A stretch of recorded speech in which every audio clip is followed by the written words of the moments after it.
नमस्कार, मैं हूं पवन त्यागी। उत्तर प्रदेश में 5 चरण का चुनाव पूर्ण हो चुका है और अब यह कहा जा सकता है कि योगी आदित्यनाथ जी का जो बयान है कि हम लगभग 200 सीटें पार करेंगे, अब यह 5 चरण का रिजल्ट बता रहा है। तो ऐसा लग रहा है जनता के रुख से कि जो योगी आदित्यनाथ जी का बयान है वाकई उसमें सच्चाई है। वहीं आपको एक और बताएं, जो ईवीएम को लेकर समाजवादी पार्टी अखिलेश यादव सवाल उठाते रहे, ईवीएम का रोना रो रहे थे कि मशीन का प्रयोग किया जा रहा है, वहां उदित राज का भी बयान आया था। इस सब से भी लग रहा था कि विपक्ष को यह लगने लगा है कि योगी सरकार ही वापसी कर रही है।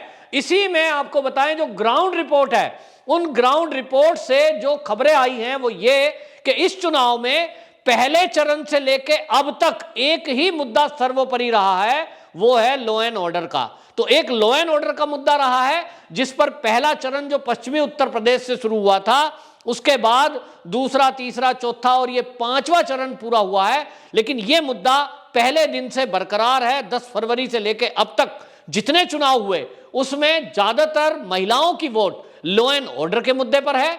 दूसरा, राशन एक बड़ा मुद्दा है। उत्तर प्रदेश के इतिहास में पहली बार लोगों को राशन फ्री मिला है, और वो भी दाल, तेल, नमक, ये पहले कभी नहीं मिला। तो लोगों के बीच में ये बहुत बड़ा मुद्दा है, गरीबों के लिए ये बहुत बड़ी राहत है। और इसमें आपको बताएं, जनता का रुख इसीलिए ये कह रहे हैं जनता कि जो सरकार हमारे लिए इतनी सुविधा कर रही है, 2 साल से हमको निःशुल्क राशन मिल रहा है, हमारी इतनी चिंता की कोरोना काल में जो सुविधाएं की, इसको लेकर के जनता का कहना है कि ऐसी सरकार को हम चाहते हैं कि अगली बार भी ये सरकार आए।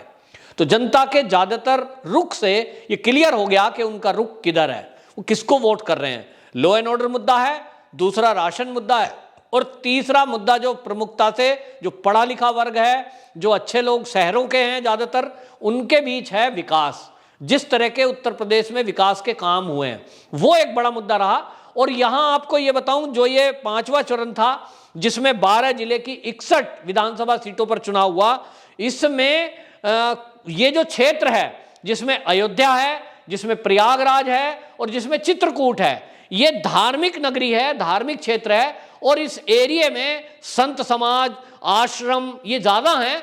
यहां के लोगों का कहना था कि जो अयोध्या का मुद्दा है उसको लेकर पिछले 500 साल से जो संघर्ष चल रहा था, मोदी जी और योगी जी के कारण से ये 500 साल पुराना हिंदुओं की मांग और एक संघर्ष वाला मुद्दा, इसका हल हुआ और आज भव्य राम मंदिर निर्माण शुरू हो चुका है।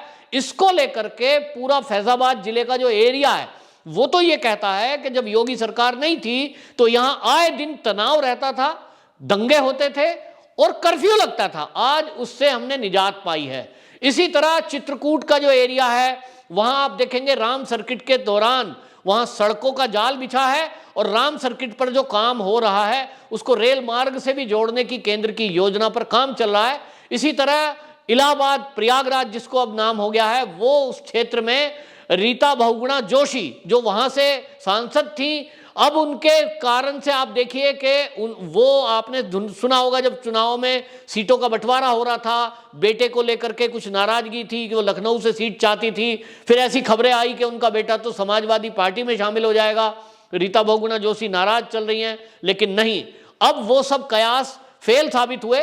और रीता बहुगुणा जोशी जो हैं वो वोट के बाद जिस तरह की बातें उन्होंने मीडिया के सामने की, उन्होंने भी ये विश्वास जताया। उन्होंने कहा कि हमारी जो उत्तर प्रदेश की सरकार है 300 के पार जा रही है, और उनका बेटा हो या वो खुद भी हो, उन्होंने शायद ये समझ लिया है कि आएंगे तो योगी जी ही, और इसलिए भारतीय जनता पार्टी छोड़कर कहीं और जाना इस समय में मूर्खता होगी। वहीं आपको बताएं, इस सीट में अमेठी और रायबरेली जैसी सीटें भी हैं जहां कांग्रेस का गढ़ हुआ करता था, और उस क्षेत्र में विकास के नाम पर ज्यादातर लोगों का कहना यह था कि एक तरफ जहां free ration, law and order, और इस क्षेत्र में विकास।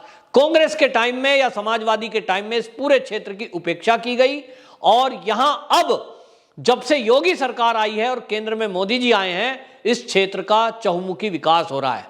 रायबरेली का जो रेलवे स्टेशन है, वहां लोगों का कहना है कि वहां पर उसका तो कायाकल्प हुआ है, और वहां पर स्टेशन पे बाकायदा फीडिंग रूम बनाया गया है जो बच्चों को दूध पिलाती हैं, छोटे बच्चे जिनके पास हैं, उनके लिए अभी तक इस तरह की कोई व्यवस्था रेलवे स्टेशन पर नहीं होती थी। लोगों का कहना है कि इतनी बारीकी से सोचने वाला यदि कोई प्रधानमंत्री आया है, वो देश में मोदी जी के रूप में पहली बार आया है। यहीं आपको बताएं, जो प्रतापगढ़ है वहां उस सीट पर लोगों की नजर है, क्योंकि वहां से राजा भैया चुनाव मैदान में है। और एक सीट सबसे ज्यादा जिसका ध्यान सब लोगों के दिमाग में है, वो है केशव प्रसाद मौर्य, जहां से चुनाव लड़ रहे हैं, जो कि उप मुख्यमंत्री हैं उत्तर प्रदेश के। उन सिराथू सीट जो उनके गृह जनपद कौशाम्बी जिले से वो चुनाव लड़ रहे हैं। और इसलिए ये जो 12 जिले हैं, जिसमें प्रमुख रूप से अमेठी, रायबरेली, सुल्तानपुर, चित्रकूट, प्रतापगढ़ और अयोध्या, प्रयागराज जो एरिया है, इसको लेकर लोगों की नजर है। लेकिन यहां आपको बताएं कि जनता का रुख देखते हुए यह कहा जा सकता है कि भारतीय जनता पार्टी के पक्ष में ज्यादातर लोग वोट कर रहे हैं। और इसमें 13 सीटें जो दलितों के लिए आरक्षित है इस 5वें फेज में, उसमें भी भारतीय जनता पार्टी अपनी पैठ बनाने में कामयाब रही है।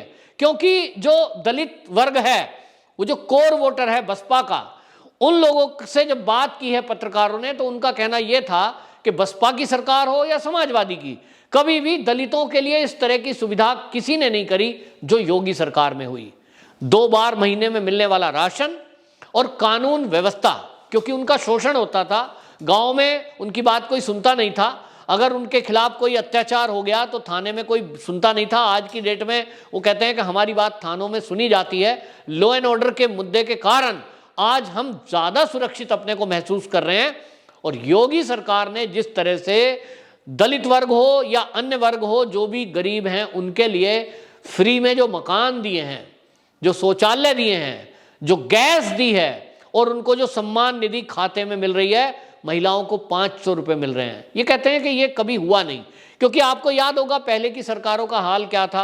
राजीव गांधी कहते थे कि 1 रुपया भेजता हूं तो 10 पैसे पहुंचते हैं। लेकिन मोदी और योगी की जो ये सरकार रही, इसने अगर 500 रुपए केंद्र ने खाते में डाले तो 500 ही रुपए महिलाओं को मिले। ये पहली बार हुआ।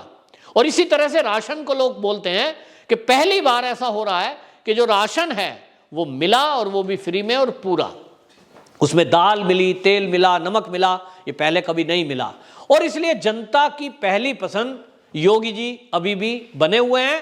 5 चरण के चुनाव के बाद जैसा भारतीय जनता पार्टी के नेता दावा कर रहे हैं, जैसा योगी आदित्यनाथ जी दावा कर रहे हैं, अमित शाह जी ने कई रैलियों में यह दावा किया कि जब 5 चरणों का चुनाव पूरा हो जाएगा तो हम पूरा बहुमत पाने की स्थिति में बन जाएंगे।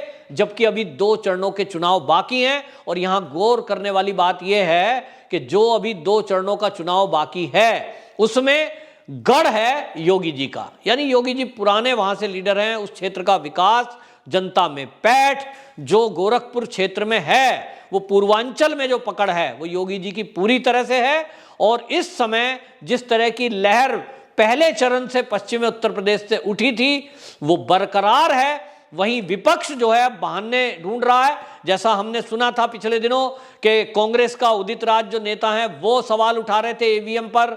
अखिलेश यादव वो सवाल उठा रहे थे ईवीएम पर, और वो कह रहे थे कि शासन प्रशासन जो है वो ईवीएम में गड़बड़ी कर रहा है, बीजेपी का पक्ष ले रहा है, ऐसा हो रहा है, वैसा हो रहा है। जब ये बहानेबाजी चलती है तो मोदी जी ने तक कहा कि जब कोई ईवीएम पर सवाल उठाने लगे तो इसका मतलब समझ लीजिए कि परिवारवाद ढह रहा है, खत्म हो रहा है।